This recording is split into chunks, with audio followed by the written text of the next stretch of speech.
Hello tout le monde, c'est Nessendil pour une nouvelle FAQ. Je vous ai demandé sur Instagram si vous aviez des questions, du coup, pour faire une FAQ.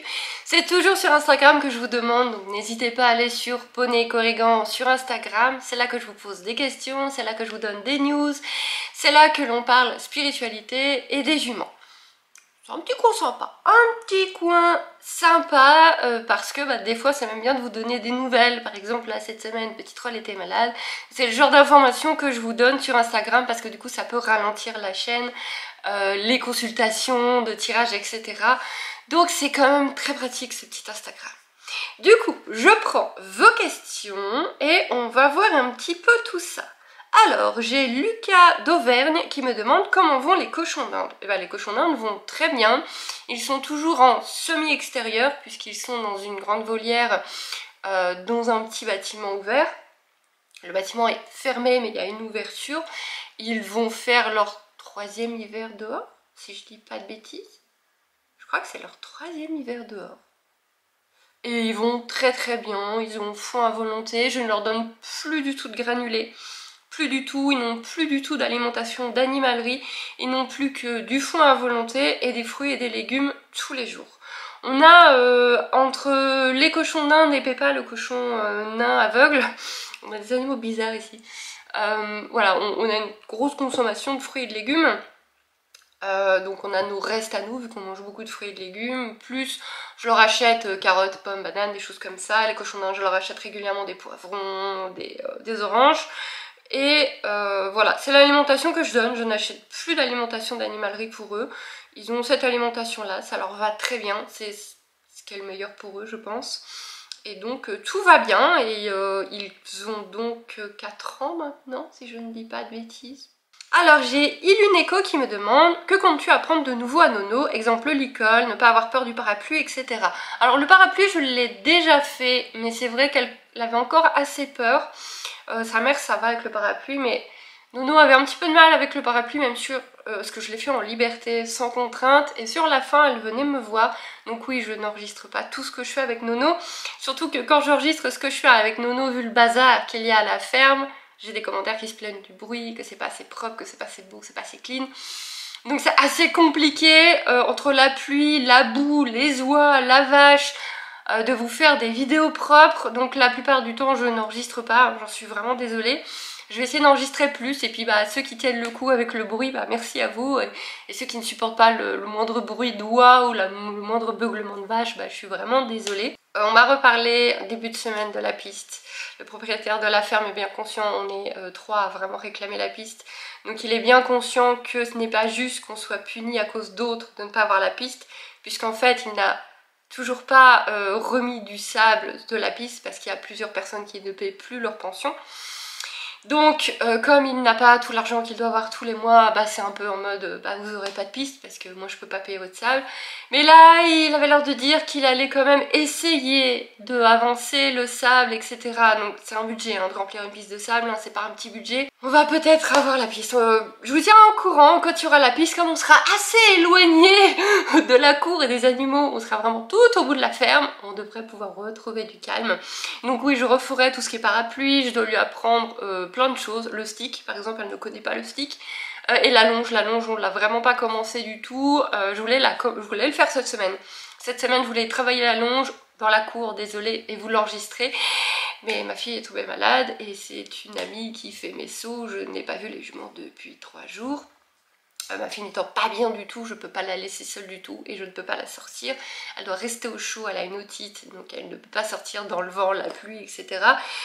Voilà, heureusement j'ai toujours du monde pour s'occuper des juments, mais voilà, juste vérifier qu'elles vont bien, leur donner à manger, pendant ce temps-là elles sont dehors. Donc oui, à venir la longe, le stick, le parapluie, la bâche aussi je voulais faire, les plots, commencer à voir des plots, à passer entre les plots une fois qu'elle aura la longe d'acquis, les jambes, continuer à donner les pieds, encore et encore donner les pieds, je commence un petit peu à lui frotter les pieds avec un cure-pied. Continuer le fait de faire semblant de lui faire des piqûres parce que là c'est très bientôt qu'elle va avoir ses premiers vaccins et sa puce électronique, et voilà, continuer la manipulation à fond de balle et puis et voilà, donc je comptais vous montrer tout ça, on va essayer. Oui, ça dépend pas que de moi, parce que des fois il pleut tellement, il fait tellement moche, il y a tellement de bruit que bah, puis j'ai pas pensé à prendre la caméra, et puis j'étais pas partie, et puis elle est gentille, elle est collante, elle est en demande, alors là on fait un truc et j'avais pas pris ma caméra, mais je vais essayer de vous montrer un maximum de choses et le plus propre possible, mais ça dépend pas que de moi, ça dépend du temps et des autres animaux. Ah, ça c'est une merveilleuse question qu'on ne m'a jamais posée. Cette question est merveilleuse, merci beaucoup Espoir Équestre. Comment fais-tu pour gérer vie, maman, entreprise, animaux, maison, couple? Je sais pas, j'y arrive pas. Là ma fille est malade et je vois pas mes juments. C'est extrêmement compliqué parce qu'en fait mon mari et moi sommes français mais on vit en Belgique. Tous les deux pour des raisons différentes on s'est rencontrés en Belgique. Et on y reste parce qu'on est bien ici, on est bien chez les Belges. Moi j'ai carrément demandé la double nationalité, maintenant je suis à la fois française et belge, pour que ma fille puisse être belge, parce que ma fille elle est née en Belgique, elle grandit en Belgique, on voulait qu'elle soit belge. Et on est bien ici, ça y a pas de souci. Le souci c'est que du coup nos familles sont loin, voire très loin. La famille de mon mari est vraiment loin, elle est à presque 4 heures de route. Ma famille à moi, elle est à l'autre bout de la France. Je suis en Belgique, ils sont en bas de la France. Donc vous imaginez bien le calvaire. Ce qui fait que on ne peut pas dire mamie tu peux garder la petite s'il te plaît, c'est pas possible. Je dois gérer ma fille. L'entreprise n'a pas du tout les moyens de payer de nounou et l'école c'est bien, c'est très bien. Elle a même une activité un soir de la semaine qui me permet de travailler jusque tard. Et je travaille le soir, je travaille également le soir après manger etc. Je retravaille en général de 9 h à 23 h max quand il y a besoin, et voilà. Mais c'est vrai que quand ma fille est malade comme là où elle me fait une angine avec une otite et une fièvre de 39, je suis complètement coincée. Je peux m'occuper que des animaux qui sont dans la maison et je suis totalement coincée. J'ai réussi là cette semaine à faire quand même, j'ai fait 4 tirages hier, aujourd'hui je sais que je vais faire au moins 4 soins, de toute façon je peux pas en faire plus niveau énergie, je suis trop crevée après. Mais voilà, j'arrive quand même au moment où elle a bien eu ses médocs, que les médocs marchent bien, qu'elle a plus mal, qu'elle a plus de fièvre, qu'elle est de bonne humeur, j'arrive à la mettre devant un dessin animé ou un jeu et moi je vais m'isoler, faire mes trucs. Mais ça reste à la maison. Par contre quand ma fille est à l'école, que tout va bien, que ma fille va à l'école, je peux pas en demander trop à mon mari, hein. Mon mari il a des grosses journées de boulot, donc je vais pas lui demander de garder notre fille en plus. Il le fait déjà le week-end quand je vais faire la cour avec les juments. Donc par contre quand ma fille est à l'école, là je peux bosser. Je peux bosser, donc le matin, si vous voulez tout savoir, le matin j'ai la voiture pour conduire ma fille à l'école, puis je ramène la voiture pour mon mari qui va bosser, et là bah, je peux m'occuper des animaux, travailler, etc. Puis je récupère ma fille que je vais chercher à pied. C'est vrai que il y a vraiment un truc qui m'énerve profondément, c'est quand on me fait comprendre que je suis une glandeuse ou que j'ai la belle vie. Quand j'entends « Ah t'as la belle vie toi quand même ». Là j'ai un petit peu envie de vriller, là je suis quelqu'un de calme, hein, vous le voyez, je suis quelqu'un de très calme, très posé, mais là j'ai envie de vriller.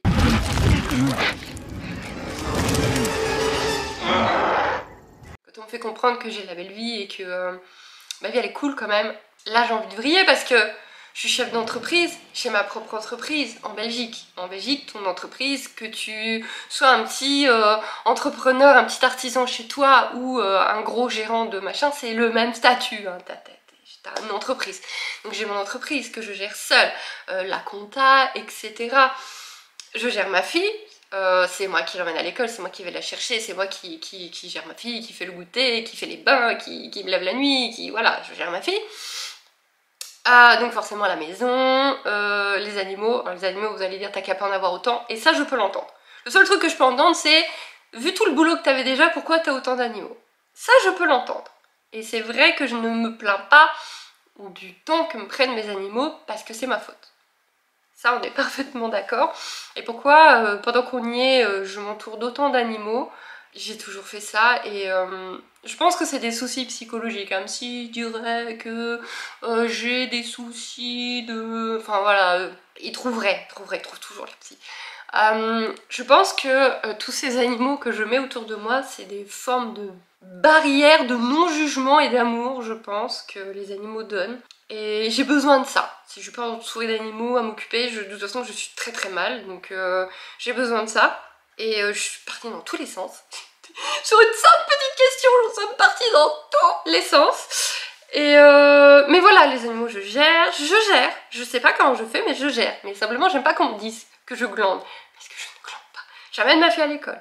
Je prends un café vite fait, je vérifie les emails, je vérifie les commandes. Ensuite, soit je vais m'occuper des juments, soit je fais du montage vidéo, de l'enregistrement vidéo.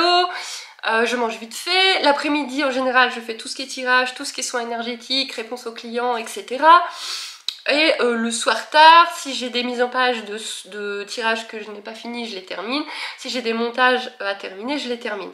Donc des montages vidéo pour YouTube, pour Instagram, pour les shorts. Et les clients, je fais des tirages et je fais des soins maintenant. Et donc dans les tirages, il y a de plus en plus de communication animale, je reçois de plus en plus de choses. Tout ça, je le note. Rien qu'une mise en page est aussi long qu'un tirage. Alors qu'on me dise t'as la belle vie quand même à glander là, tranquille. Bah oui, parce qu'entre deux, il faut faire une machine à laver, il faut l'étendre. J'ai pas de sèche-linge, j'ai pas de lave-vaisselle. Faut faire à manger le soir, non. J'ai une vie bien remplie. Et j'aime pas qu'on me dise le contraire, ça c'est clair, mais je m'en sors et je pense que de toute façon si j'avais pas tout ça, j'ai l'air très calme, très posée. Je suis calme et posée, mais pas là-dedans.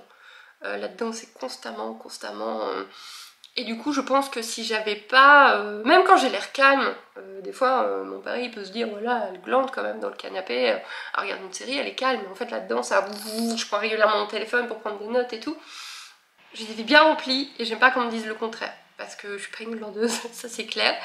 Et même des fois, j'arrive pas à comprendre d'autres mamans. Parce que quand j'entends des mamans en mode des influenceuses ou non, mais ouais, on va prendre des influenceuses, puisque là du coup je me reconnais bien dans ma vie.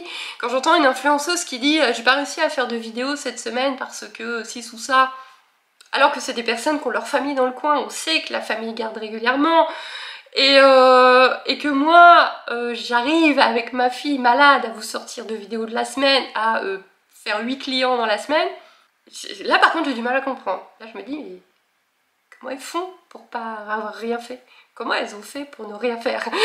Je sais pas, je gère, je suis fière de gérer tout ça. Je suis fière d'être chef d'entreprise avec une double entreprise parce que j'ai YouTube, le côté influenceuse et j'ai les tirages, etc., les créations de formation, etc.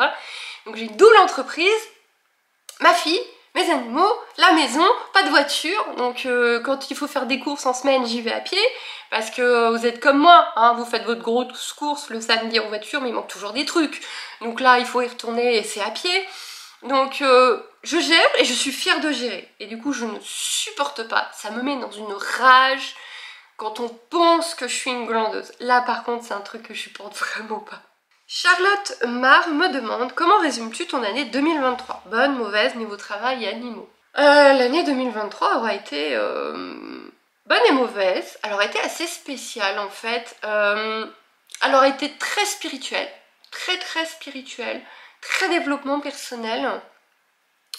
Qu'est-ce qu'il y a eu en 2023? Il y a eu la naissance de Nono, il y a eu l'arrivée de plusieurs nouveaux animaux alors que j'avais dit que je me calmais et que j'adoptais plus. Il y a eu une nouvelle coupure avec ma famille. C'est personnel, j'en parlerai pas plus que ça, mais il y a eu une nouvelle coupure avec ma famille, alors qu'on se voit déjà qu'une fois par an. Et du coup, je pense que c'est ça qui a enclenché toutes les nouvelles adoptions, hein, on va pas se mentir, l'arrivée de Peppa. Bon, les perruches c'était vraiment pour faire plaisir à notre fille, même si je m'en occupais avec elle, mais Peppa est vraiment survenue à ce moment-là.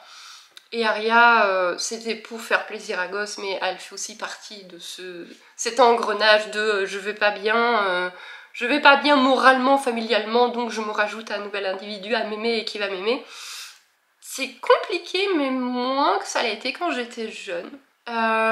Et du coup, spirituellement, il y a un gros avancement parce que maintenant j'ai l'âge et la maturité de me dire c'est la vie. C'est comme ça, c'est la vie, c'est pas nouveau, il n'y a rien de nouveau. Ça va, je suis une grande fille maintenant. Quand on devient parent, il y a vraiment des choses qu'on comprend, qu'on comprenait pas quand on était plus jeune. Il y a des choses qu'on comprend. Donc je comprends, je sais ce que c'est, il n'y a pas de souci. Je suis une grande fille maintenant, je peux gérer. Il me manque vraiment encore du lâcher prise. Il faut vraiment encore que je travaille sur mon lâcher prise, très clairement. Une fois que j'aurai vraiment bien travaillé sur mon lâcher prise, je pense que spirituellement, je vais vraiment pouvoir encore monter par rapport à ce que je fais. Il y a eu quoi en 2023? Il y a eu cette rencontre avec ma prof de communication animale. J'avais essayé d'avoir une communication animale. Alors j'avais lu des livres, puis j'ai pris une communication animale où on avait des fichiers et la prof se contentait de répondre à des questions qui ne m'a pas fonctionné du tout, ça ne m'a absolument rien apporté. Puis je me suis lancée dans une communication animale via Visio et j'ai eu la chance, c'était fait pour, de me retrouver seule avec cette prof. Parce que ce qui m'empêchait de faire des cours en visio ou en présentiel, c'est le fait que c'est en groupe. Et je sais que moi, en groupe, ça ne marche pas. Surtout du spirituel, où tu vas devoir faire des méditations et tout. En groupe, c'est mort, j'y arrive pas. Je le sais puisque la formation de massage et de soins que j'avais fait au niveau chevaux, elle nous avait fait faire un matin une méditation d'ancrage. Ça avait été une catastrophe, je me braque en fait. Je ne sais pas pourquoi je fais ça, mais je me braque. Je n'arrive pas à faire l'exercice et je suis même limite en colère de devoir faire cet exercice en groupe en fait. Vraiment, j'ai un gros braquage de ce côté-là. Et donc là, je me suis lancée en me disant, bon, la communication par bouquin, c'est bien, d'habitude, c'est comme ça que j'apprends, mais là, j'y arrive pas, il me faut un truc en plus. J'ai besoin de chanter un blocage, il me fallait un prof. Et donc, je me suis dit, bon, tant pis, elle me dit qu'on sera vraiment tout petit groupe, qu'on sera 3 max. Je me dis, allez, je vais bien réussir à gérer 2 personnes quand même. Et les personnes se sont désistées, et la prof a quand même fait le cours. Et je me suis retrouvée toute seule avec elle. Merci, parce que c'est exactement ce qu'il me fallait. Une journée complète de formation avec elle en visio, on a compris plein de trucs, elle m'a débloqué plein de trucs, elle m'a flatté et brossé mon ego, elle m'a fait vraiment du bien, parce que moi qui suis extrêmement défaitiste, qui ai énormément de problèmes de confiance en moi, elle m'a dit mais en fait t'es super douée et tu gères à mort. Bah mon ego avait besoin de ça je pense, de cette confiance qu'on m'a donnée, parce que je n'étais pas capable de la prendre moi-même. Et là, elle m'a insufflé plein de confiance, elle m'a débloqué des trucs. En fait, je suivais les formations traditionnelles. Quand vous faites une formation en communication animale, que ce soit par bouquin, par personne, c'est toujours la même chose qu'on vous apprend. Et moi, ça ne fonctionne pas sur moi. J'ai déjà vu que des fois il y avait des gens pour qui ça fonctionnait pas. Il y a vraiment 2 grosses techniques. Il y a the technique qu'on vous apprend partout, il y a une autre technique qu'on vous apprend un peu moins. Moi les deux ne marchent pas. Il me fallait ma propre technique. Et ça vous pouvez le faire qu'avec un prof.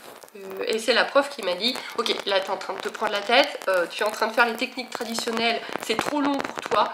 Du coup ton esprit il se barre, il est pas où il faut, c'est trop long, tu vas trop loin dans la méditation, tu vas trop profondément, ça marche pas. Donc il faut que tu te crées ta propre méthode et t'as pas besoin de faire tout ce schmilblick que la plupart des gens font. Toi t'as besoin de beaucoup moins, t'y arrives très vite. Et ça m'a aidé et ça a marché. Et c'est pour ça que je veux, à partir de l'année prochaine, rendre ça. Il y a des communications animales, une formation en communication animale qui viendra, je n'ai pas encore travaillé dessus, mais où vraiment je veux très peu de personnes et on sera en face à face. On sera pas en groupe, on sera en face à face.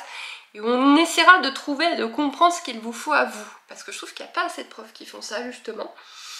Bref, une grosse évolution spirituelle. Je me rends compte, mes tirages sont de plus en plus propres. J'ai de plus en plus d'informations qui arrivent. Au début, je voulais pas faire d'animaux décédés. Maintenant, je fais plein d'animaux décédés. Il y a plein de choses qui m'arrivent. Alors que les cartes avec des animaux décédés, t'as pas grand chose avec les cartes, quoi. Mais j'ai vraiment beaucoup de choses qui arrivent. Et c'est vraiment fun, des animaux qui sont restés, qui observent leur gardien ou qui attendent un autre animal de leur gardien, des animaux qui se sont à nouveau incarnés et je vois leur nouvelle incarnation, je vois ce qu'ils vivent et tout, c'est waouh. C'est vraiment, alors on y croit pas, là il y en a qui sont en train de se dire mais elle est complètement cinglée, elle est complètement à la ramasse, écoutez, pas de souci, on n'est pas obligé de croire, mais c'est à vivre, c'est waouh, c'est assez fabuleux. Spirituellement c'est une belle année et je suis persuadée que 2024 spirituellement sera waouh. Personnellement c'est une année compliquée, très compliquée parce que j'ai définitivement abandonné Nessendil, ce qui me fait un mal de chien et régulièrement je me dis il faut que je reprenne cette chaîne, je peux pas abandonner une chaîne de 70 000 abonnés, c'est pas possible. Ça c'est dur à digérer, c'est vraiment dur à digérer d'être montée jusque là et d'abandonner, c'est pas mon genre d'abandonner. C'est pas mon genre et je le vis très mal d'avoir abandonné la chaîne Nessendil. Je le vis vraiment très mal. Et du coup d'avoir abandonné Nessendil, de m'être mis à fond dans ma spiritualité parce que ça prend un temps de fou. Du coup avoir juste un petit peu travaillé sur Poney et Corrigan, et mes finances se sont... Alors je pensais jusque là que mon entreprise était très mal, mais je n'y étais pas encore. Là on a touché les bas-fonds des bas-fonds de l'entreprise, là on est mais à ras de terre au niveau de l'entreprise. Et du coup, à 42 ans, ne toujours pas avoir de salaire alors que j'ai des journées de malade, c'est très dur. C'est très très dur. T'as un peu ce côté, elle c'est une glandeuse, elle, on sait pas trop ce qu'elle fait, elle a pas de salaire, elle touche pas d'argent, donc c'est qu'elle fait rien. C'est très dur. Waouh, mentalement c'est très très compliqué parce que j'y ai cru. Moi j'ai cru que c'est bon, j'allais gagner de l'argent tout de suite, j'allais monter une nouvelle facette de mon entreprise, que ça allait aller très vite, que Poney et Corrigan n'allait faire que monter. Non, Poney et Corrigan est descendu.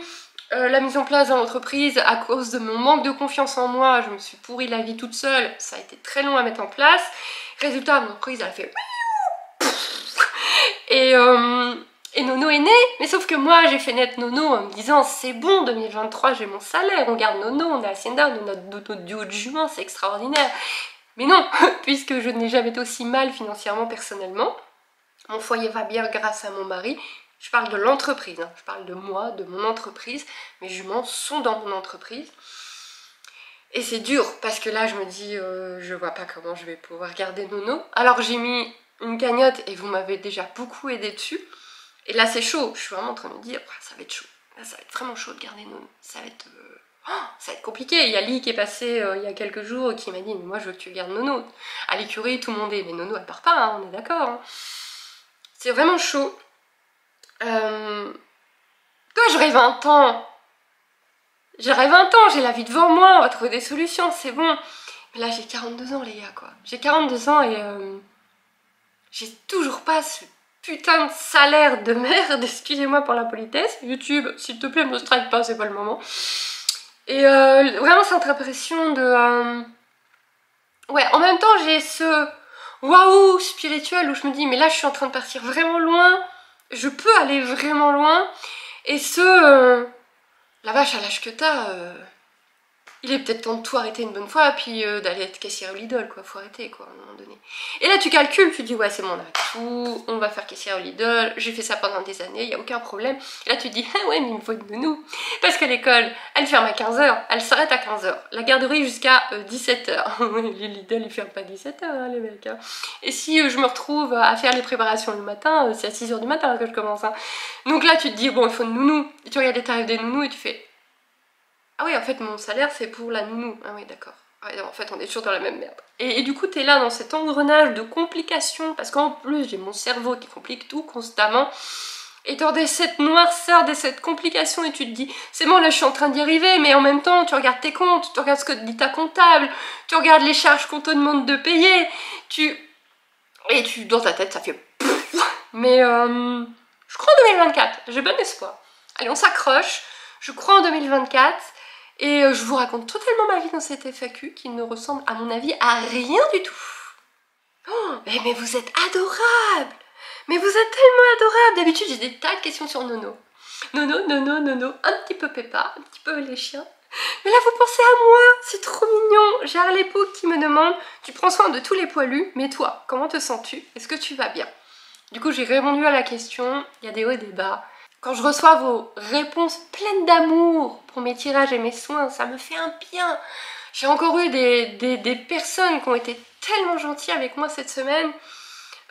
Vos réponses sont souvent, mais vraiment pleines d'amour, et ça me réchauffe le cœur parce que je me sens utile. Mais ouais, voilà, je vous l'ai dit, l'âge avance, pas les finances. Là, 8 personnes sur 10 abandonneraient l'entreprise. Je suis toujours pas sûre de pouvoir garder Nono. Mais c'est la vie, et voilà, et la vie continue, et j'ai un super mari qui m'épaule, mais à mort de chez à mort. Les 3/4 des mecs se seraient déjà barrés depuis longtemps en me laissant avec mes poilus et mes idées débiles, hein. Je pense que j'aurais été abandonnée depuis très longtemps. J'ai une petite fille, voilà, j'ai créé ma propre famille avec ma fille. Ça va le faire, ça va aller. Il y a des jours où j'ai du mal, parce que voilà, je suis noire, je suis négative, mais ça va. J'ai vécu bien pire dans ma vie. Ça roule. On continue, on avance. Ah, c'est rigolo. Nature Zoo, tu me demandes. Nature Zoo Planète, je crois qu'il a une chaîne YouTube d'ailleurs. Tu me demandes, concernant Choco, comment va-t-elle? Est-ce que la cohabitation chevaux-vache se passe bien? Donc on a une vache à la ferme. Il y a eu plusieurs vaches à la ferme. Il ne nous reste plus que Choco. Ce sont des vaches à viande, elles ne restent pas indéfiniment. Donc Choco est née à la ferme. Enfin, oui. Moi je ne l'ai pas vue. Quand je suis arrivée à la ferme, elle était née en prairie. Moi je l'ai pas vue, je l'ai vue jeune. J'ai pas vu sa naissance. Donc là, elle grandit à la ferme, hein, vous la voyez régulièrement dans les wikivlogs. Si vous voulez voir Choco, elle est dans les wikivlogs. On la voit bien d'ailleurs lundi de cette semaine. Et c'est une grosse vache marron foncé, elle est très gentille. Sa mère était une... je me rappelle d'un bleu comme sur ma hanche parce que sa mère m'avait coincé contre un mur, volontairement. Non, elle, c'est un amour. Le propriétaire de la ferme, des fois, nous dit de faire attention parce qu'il sait qu'avec lui, elle est très très gentille, mais il a peur qu'elle soit un peu chiante avec nous. Je lui dis non, franchement, moi j'ai aucun problème avec Choco. Et elle est rigolote parce qu'elle est jouette, comme disent les Belges, donc elle est youhou. Quand il y a un cheval qui galope, elle est ouais, trop bien, on va jouer. Elle a essayé de jouer une fois avec Chica qui lui a mis un coup de sabot, qui lui a dit non, non, moi je joue pas avec toi, tu dégages. Elle a essayé de jouer aussi une fois avec Nono qui est revenu vers moi en se disant c'est quoi ce gros machin avec des cordes comme ça. Non, elle est vraiment adorable, elle écoute bien. Elle va partout, elle fouine partout, elle est super chiante là-dessus, mais elle se dégage bien. Tu lui dis de partir, elle part. Moi j'ai fait la bêtise de lui apprendre à prendre des bonbons de chevaux et des carottes. Alors du coup maintenant elle a tendance un petit peu à me suivre. Mais jusqu'à présent, pas d'accident, elle est vraiment chouette. Là il y avait un mouton en convalescence, mais de toujours il y a d'ailleurs, il y a un mouton en convalescence donc qui est en liberté dans toute la ferme. Le temps de reprendre un petit peu de poids, c'est un mâle, donc il a dû avoir des problèmes avec d'autres mâles du troupeau, oui on dit troupeau hein, pour les moutons. Du coup, là il reprend un petit peu du poil de la bête tout seul, et il est souvent avec Choco, ils sont souvent tous les deux, c'est très mignon. Donc non, c'est rigolo de côtoyer une vache, c'est pas habituel, on n'a pas l'habitude dans les écuries de côtoyer une vache, et moi j'aime bien. Hey coucou Angie, donc j'ai Manjix qui me demande prévois-tu de refaire saillir Hacienda à l'avenir? Alors avant je répondais non à cette question. Maintenant je vais répondre oui à cette question. Et là vous vous dites mais t'arrives déjà pas à garder Nono. Laissez-moi vous expliquer. J'aimerais faire ressaillir Hacienda dans 1 an ou 2. Si j'ai enfin un salaire décent, bien évidemment. Si on a toujours Nono. Et je vous explique ensuite encore pourquoi. En fait, là, mon but, ce serait vraiment d'avoir Hacienda et Nono pour plein de projets au niveau des chevaux dans l'avenir. Pas forcément de faire des bébés à Nono, hein. Pour le moment, c'est pas du tout prévu. Nono, c'est plutôt en cheval qui m'aiderait à travailler les humains. Je sais pas si c'est très clair, mais à apprendre aux humains à respecter les chevaux, etc. en me servant de Nono. C'est pas encore très clair et c'est pas encore très clair dans ma tête, mais un peu de médiation animale, vous voyez, avec Nono et Aria. J'aimerais beaucoup vraiment dans l'avenir, dans longtemps, faire de la médiation animale avec Nausicaa et Aria. Aria, c'est la nouvelle petite chienne. Bref, ça va dépendre d'elle aussi. Et du coup, si Hacienda a toujours sa fille auprès d'elle, donc mentalement c'est cool, avoir un bébé, il est là, c'est cool, j'ai vu grandir mon bébé, refaire une saillie, dans 1 an ou 2 ou 3 ans, puisque là ça va vraiment dépendre de mes finances et cette fois-ci je le ferai pas en me disant que ça va être bon, je le ferai en sachant que c'est bon, mais cette fois-ci dans l'optique de ne pas le garder. Je vais pas avoir 50 chevaux, vraiment dans l'optique de voir ce qu'Hacienda peut sortir d'autre, de revivre cette expérience parce que j'ai adoré ça, vraiment avoir un poulain, même si c'était compliqué, même s'il y avait des complications à la fin, qu'il y a eu des médicaments, qu'il y a eu de la surveillance, du stress à mort, j'ai adoré ça, élever un poulain, vraiment, et c'est pas fini. Et là, du coup, il y aurait de grandes conversations en communication animale avec Hacienda. Généralement, je fais faire ça par d'autres personnes que moi-même pour vraiment être sûre que c'est neutre. Pour lui expliquer que cette fois-ci, on ne le garderait pas. Donc qu'elle soit d'accord avec ça. Et si c'est bon pour Hacienda du fait que toi, t'as ta fille, maintenant on en fait un autre, pour le plaisir de l'élever, mais celui-ci on le gardera pas, il restera pas avec nous. Si Hacienda est ok avec ça, parce que du coup, mentalement et physiquement, elle a sa fille à côté d'elle et tout, dans ce cas-là, je le ferai. Si j'ai l'accord de ma jument, et si moi financièrement je suis ok, ouais, je referai un poulain, au moins un. Ouais, c'était génial comme aventure. Et en changeant de papa, et pour voir un peu ce qu'elle va nous sortir cette fois-ci, et parce qu'avec Hacienda on peut avoir beaucoup de choses quand même, beaucoup de très très beaux chevaux. Et c'est quelque chose que j'aime vraiment beaucoup. C'est pouvoir rajouter micro-élevage à l'entreprise. Ouais, ah ouais, carrément. Carrément. Avant je disais non parce que Nono n'était pas encore né.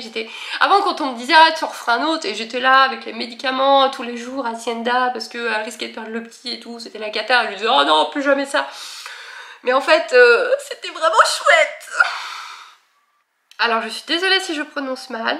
Léonore Asquet me demande comment se passe l'intégration de la petite Aria. Donc Aria, c'est la petite berger australienne. Si vous ne l'avez pas vue, elle a une vidéo pour elle.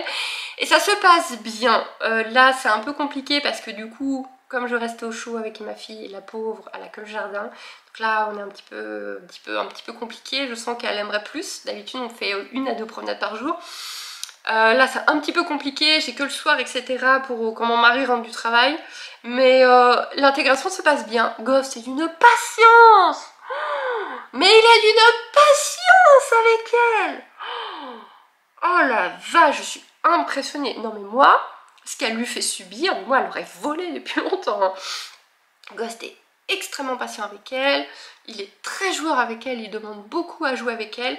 Le seul truc sur lequel il est chiant, et c'est vraiment dommage, et ça crée des conflits, ça crée des grognements et des tensions, c'est que il ne supporte pas qu'elle dorme contre lui. C'est con, hein. En fait, il y a des moments où c'est bon, ils ont joué, Ghost va se coucher, il en a marre, et elle est ok. Ok, on en a marre, on arrête de jouer, on fait dodo. Mais sauf qu'elle est amoureuse de Ghost. Elle le vénère, je vous jure, elle le vénère. Et donc, bah forcément, comme elle est amoureuse de Ghost, elle veut faire dodo avec Ghost. Donc elle se couche à côté de lui, et il râle. Alors, et des fois, elle essaie vraiment de, vous savez, de se mettre contre sa patte ou contre lui. Et là, il grogne, il se lève, il va se coucher plus loin. Et elle y retourne, et les grognements s'intensifient. Et du coup, il faut intervenir, parce que là, Gosse, il est vraiment en inconfort, plus, même si ça nous paraît bête, lui ne veut pas. Donc il est en inconfort qu'elle insiste. Donc il faut dire à la petite, arrête d'insister. Faut lui laper, il faut mettre la petite sur autre chose, s'occuper de la petite. Donc c'est dommage que Ghost ait encore ce non, je ne veux pas qu'on fasse dodo contre moi. Peut-être ça lui passera avec le temps, ce serait chouette. Et sinon, Peppa la déteste. Ah, Peppa la déteste. Oh, je pense que peut-être que c'est le fait qu'elle soit aveugle, ça la stresse, parce que Aria est pas méchante, elle est jouette, quoi. Elle est jouette. Oh, la petite cochon, super. Et voilà, elle est toute jouette, elle lui ferait pas de mal du tout. Elle fait pas de mal aux poules, elle ferait pas de mal à Peppa, mais Peppa la laisse pas essayer de l'approcher, en fait. Elle a la gueule ouverte et ah, dégage. Peppa la déteste. Mais les cochons d'Inde l'aiment bien, ils viennent la voir, ils se sentent et tout. Et Foufou, il vient la voir tout le temps. Les chats commencent enfin à se détendre, à s'habituer. Elle ne leur court plus après. On est vraiment en train de travailler là-dessus, ça devient vraiment bon. Juste, voilà, il manque un petit peu plus d'amour du côté de Ghost. Il est patient, très patient, mais il manque juste maintenant une goutte d'amour. Et Peppa la déteste. Écoutez, c'est difficile d'expliquer à un cochon aveugle qu'elle ne doit pas la détester. Là, c'est un peu plus compliqué. Oh, je crois qu'on est à 35 minutes. Mais je crois qu'on va arrêter là. Ah, j'en prends une dernière. Oh, il y en a plein. Je pensais pas qu'il y en avait autant. En fait, je n'avais pas regardé. Il y en a beaucoup. Oh, mais vous êtes tellement adorables. Alicia Galis me dit, même si tu t'en rends forcément pas compte, tu es un exemple pour beaucoup. Alors je m'en rends pas compte du tout. Vous me le dites de plus en plus que je suis un exemple spirituellement et avec mes juments. Et je m'en rends pas compte du tout, et à chaque fois je vous remercie parce que on remercie pour ce genre de phrase, c'est beau. Et généralement ça me touche. Mais il y a ce côté, il y a toujours mon cerveau qui va dire mais pourquoi elle me dit ça? Parce que c'est pas vrai. Je me trouve inintéressante, vous imaginez même pas. Quand vous n'avez pas de vidéo pendant une semaine ou deux, c'est pas forcément qu'Evie est malade. C'est moi qui me dis mais je suis trop débile, il faut que j'arrête de leur montrer ma gueule. Vous voyez, c'est... je me trouve inintéressant. Ce que je fais avec mes juments, je trouve ça totalement inintéressant. Il y a plein de chaînes où ils font des concours, où ils montent leurs chevaux tous les jours. Bon, c'est pas ma cam, mais je comprends que ce soit ce que les gens aient envie de voir. Moi, je fais une jambette, faire un bisou, on apprend l'école. C'est inintéressant. Je suis inintéressante au possible. Et qu'on me dise que je suis un exemple, j'ai du mal à l'enregistrer. Vraiment. C'est compliqué pour moi. Quand on me dit que je suis forte, souvent aussi vous me dites ça. Oh, mais qu'est-ce que t'es forte, mais qu'est-ce que t'es obstinée, mais c'est impressionnant et tout. Et je me trouve pas forte. Je me trouve d'une mollesse et d'une inaptitude à la vie assez, assez forte. Mais non, ça me touche. Ça me touche. Il y a vraiment ce côté, waouh, on pense ça de moi, ça me touche. Puis après, je me mets à cogiter et je me dis, non, Isgour, non, je suis pas ça. Elle est une dernière parce qu'elle est très drôle et du coup je pensais pas que vous aviez autant de questions, donc on refera une FAQ le mois prochain je pense. Je suis désolée, c'est un abonné de longue date, coucou Zach. Donc Zach Dragon me dit waf wouf wouf waf wouf waf. Ah mince, je croyais que c'était une question pour Ghost, parce que j'avais mis la tête de Ghost en fait sur le petit truc, posez-moi une question. C'est mignon, c'est rigolo. Et coucou Zach, j'espère que tu vas bien. Du coup, on va arrêter là parce que là, vous avez une vidéo qui fait une taille pour juste une FAQ. Je pensais pas que vous aviez autant de choses à dire, donc on en refera une le mois prochain. En plus, le mois prochain, on commencera peut-être à en savoir un petit peu plus sur l'avenir de Nono. Et merci. Je sais pas quoi vous dire de plus que... Merci, vraiment, merci beaucoup.